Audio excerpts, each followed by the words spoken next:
dyan. Anong formal interest sa sabi mo? Alam ko na sa tingin ng iba, ako ang sumira sa isang tao na minahal niyo. Sampaling ko siya sa publiko. Ngayon na, Isang pinuno na binigyan ninyo ng tiwala. I am now your enemy and you have to be out. Kaya't hindi ako narito para makipagtalo. Hindi ako narito para ipilit ang sarili ko sa inyo. Narito ako dahil sa bayanan.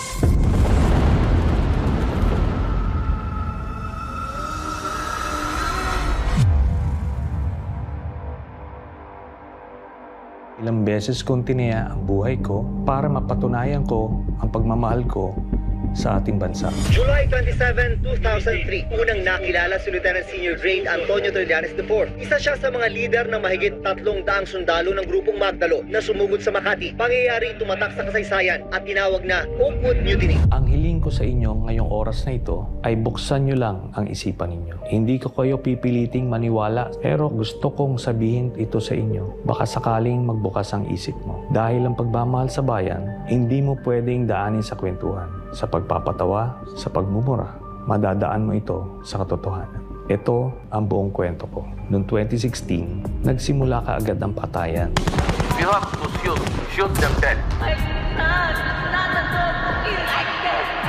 Kami noon sa Senado, sa oposisyon, iniisip namin ano ito nangyayari. Hinihinto ba ito? Kaso araw-araw, daan-daan ang namamatay.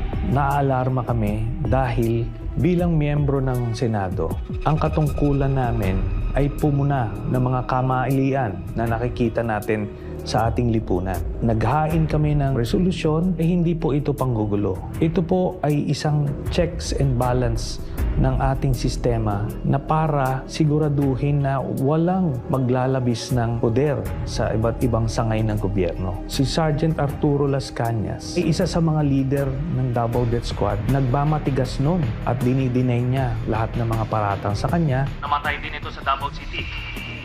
Your Honor, I think I'm not in a position to answer, Your Honor. During the investigation, lumabas po si Mr. Edgar Matubato. Siya ay isang original member ng Davao Death Squad simula pa noong 1989 or 1990 at kung saan dinitalye niya kung paano nagsimula yung Davao Death Squad, sino-sino yung mga pinuno nito, paano sila na-organisa, paano sila pumapatay, hanggang nung umalis siya nung mga 2011 or 2012 dahil napagbintangan siya na siya ay pumatay sa isang personalidad. Dahil sa bintang na ito, si Edgar Matubato ay tumakas papuntang Maynila at nag-walk-in siya sa Department of Justice noong 2014. Bakit po nandito kayo? Para malaman ng taong bayan ang ginawa namin sa Davao City.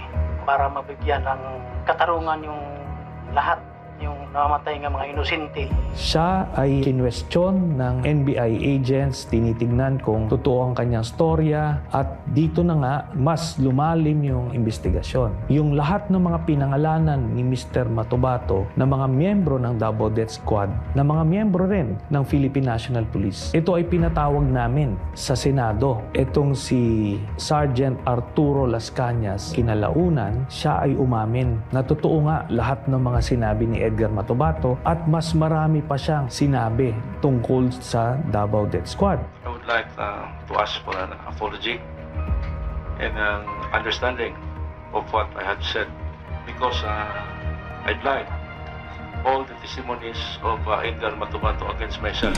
Sila talaga ang nag-organisa nung Davao Death Squad under Mayor Rodrigo Duterte. At ang mga sinalaysay nila Edgar Matubato at Arturo Las Cañas ang mga naging basihan ng unang communication na naisampa sa International Criminal Court. Ito ay nung panahon na naging miyembro tayo ng ICC noong November of 2011 hanggang March of 2019. Si Arturo Las Cañas, masasabi ko na meron siyang photographic memory. Kaya nung siya ay in-interview na ng ICC investigators, isang linggo siyang na cross-examine. Sinubukan talaga, balibalik ta rin yung kanyang testimonya, pero pare-parehas ang lumabas na mga detalye. Ilang mga specific cases ng murder ang isinama niya sa kanyang 186-page affidavit kung sino yung mga miyembro ng hit squad, sino yung nag-drive ng getaway vehicle,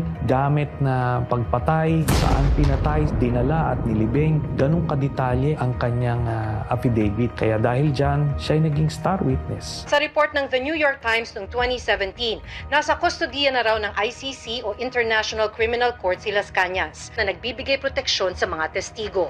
Lalo na doon sa panahon na mayor si Duterte. Ngayon ko lang po sasabihin, meron pa pong isang hitman na nauna nang nagpunta sa ICC ng Witness Protection Program nila. Parehas ang sinabi nila. Kaya solid ang ebidensya po doon ng kaso ni Duterte. Nung presidenta na si Duterte, ang sinasabi ni Las Cañas, ando doon siya nung binuo yung transition from the Davao Death Squad to the National Death Squad. Yung template sa Davao, kung paano nila ginawa, ganun din ang gagawin. Meron silang reward system para maenganyong pumatay itong mga members ng Davao Death Squad. Bawat ulo may presyo. Small targets, 5,000, 10,000. Pagka malalaking mga targets, meron 50,000, may 100,000 hanggang 300,000 dun sa isang pinapatay nila. Binibigyan sila ng picture, binibigyan sila ng address, binibigyan sila ng target, tapos pinupuntahan nila at pinapatay nila. Ina-assume nila Matubato at ni Las Cañas na kung ang sinabi sa kanila ay ito ay pusher or drug addict. Sa totoo lang, hindi nila alam kung ano yung sinusubo sa kanila. Nung binuo sila, ito ay paniniwala nila na sila ay nakakatulong sa lipunan, na nililinis nila yung mga dumi ng lipunan. Pero kinalaunan, namomotivate na sila doon sa reward. Kaya dahil sa tiwala nila kay Duterte, akala nila lahat ng yun ay totoo. Until napapaisip sila kung totoo ba talagang mga salot sa lipunan yung pinapatay? Kasi meron silang pinatay na isang pamilya. Meron mag-asawa, may buntis na babae, tapos may anak na bata. Kaya doon sila nagtatanong, ano ba itong nangyayari talaga? Lumabas ang sagot noong 2003, noong nakilala ni Mr. Las Cañas si Michael Yang, Sammy Uy, at Charlie Tan. Ito ay inendorso sa kanila ni Duterte na poproteksyonan nila. Nakita nila na itong mga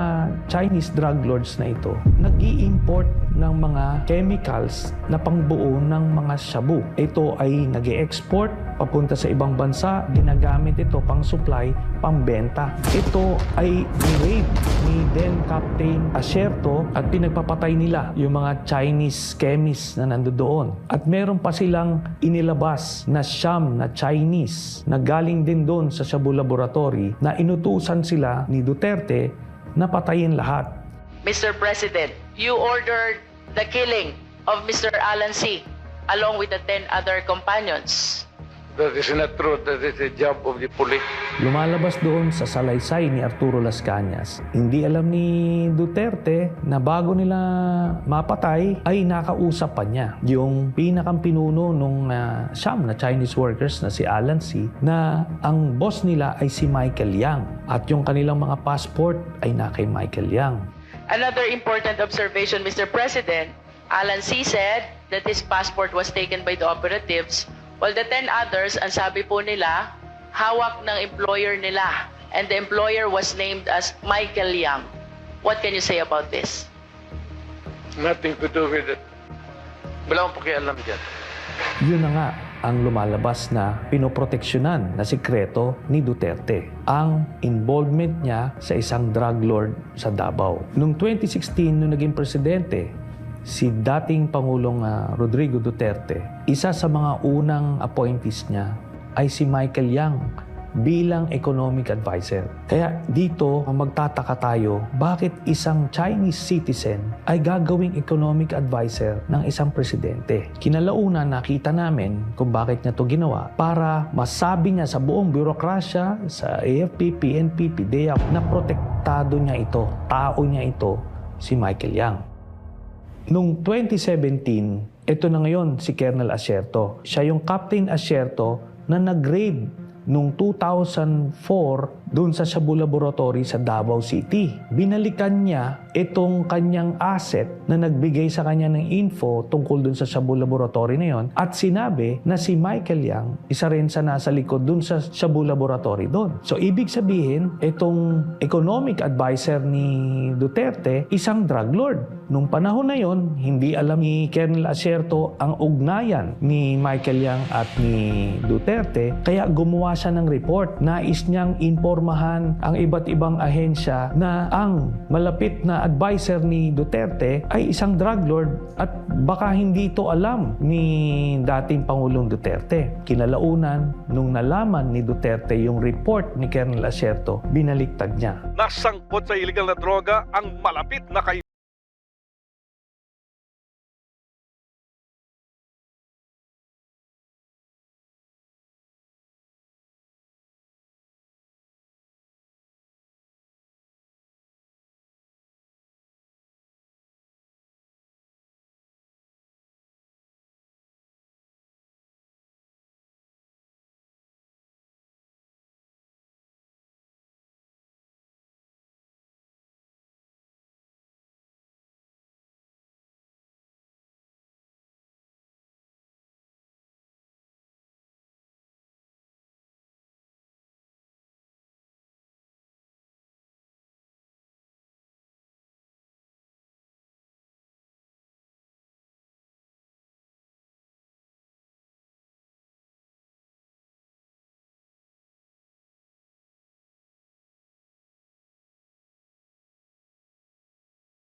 mga shabu sa pamamagitan ni Michael Yang, Charlie Tan at Sammy Uy. Ito ay dinadaan sa customs para makontrol nila ang supply galing sa ibang bansa. Merong isang beses yung sa magnetic lifters, nakita na mismo ng mga K9 positive na merong shabu pero at binabaliwala ni Duterte at ina-arbor kung sino man.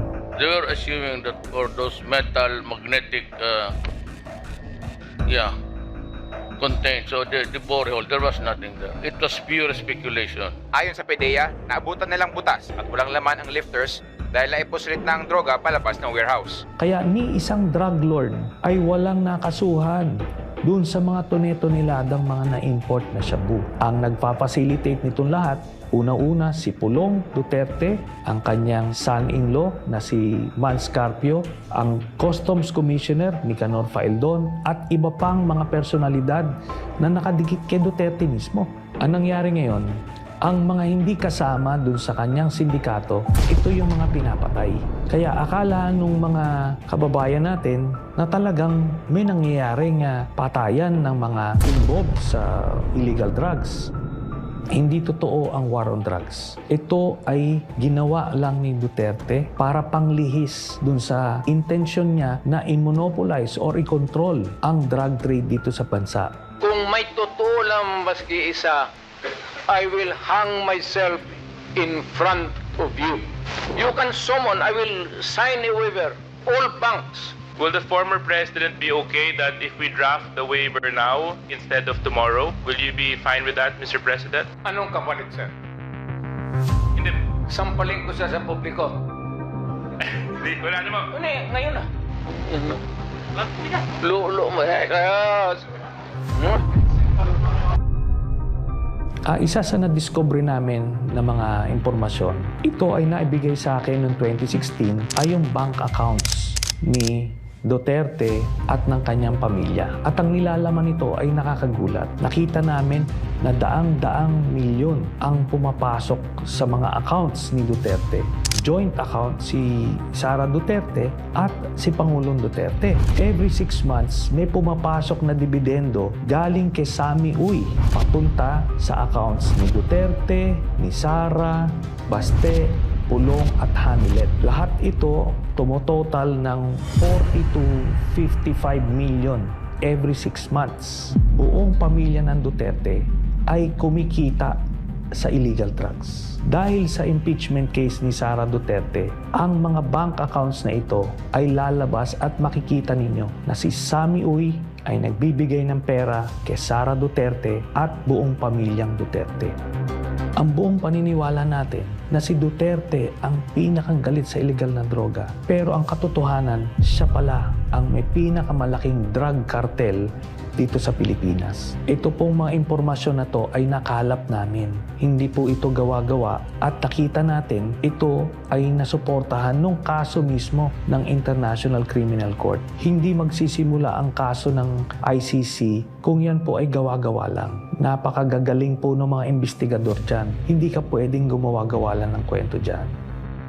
Hindi lang droga ang kinasangkutan ng sindikato ni Duterte. Nandiyan na yung Pharmally at yung iba't ibang pinagkakitaan nung COVID. Isama na rito yung Sinovac na vaccine na tinubuan nila ng 2,000 piso bawat isang vial at umorder sila ng 50 million vials. Sa madaling salita, 100 billion pesos ang kinita sa isang transaksyon na ito. Ito rin ang dahilan kung bakit pinigilan nila ang pagpasok ng Pfizer at Moderna at inuna nila yung pinakamahinang klaseng vaccine para sa mga Pilipino. Nandiyan na rin yung mga mask, personal protective equipment, yung face shield, yung mga ventilators, yung mga rapid tests, yung RT-PCR at iba pang mga gamit nun. Yung inaakala ninyo na natulungan kayo noong panahon ng pandemic, ang totoo nito ay pinagkakitaan pa tayo. Ang sindikato ni Duterte rin ang nagpasok ng mga pogo sa Pilipinas. Itong pogo ay naging pugad ng iba't ibang krimen. Human trafficking, cyber pornography, money laundering at iba pa. Na-discover nga dito sa mga Quadcom hearings na lumabas yung mga pangalan nila Alice Guo, at iba pa. Makikita natin dito, si Michael Yang ay kasama sa Pharmally, kasama rin siya sa Pogo, at kasama siya sa drug cartel. Sa makatuwid, ang pinaglingkuran ni Duterte ay hindi Pilipino, hindi kayo, kung hindi si Michael Yang ng China.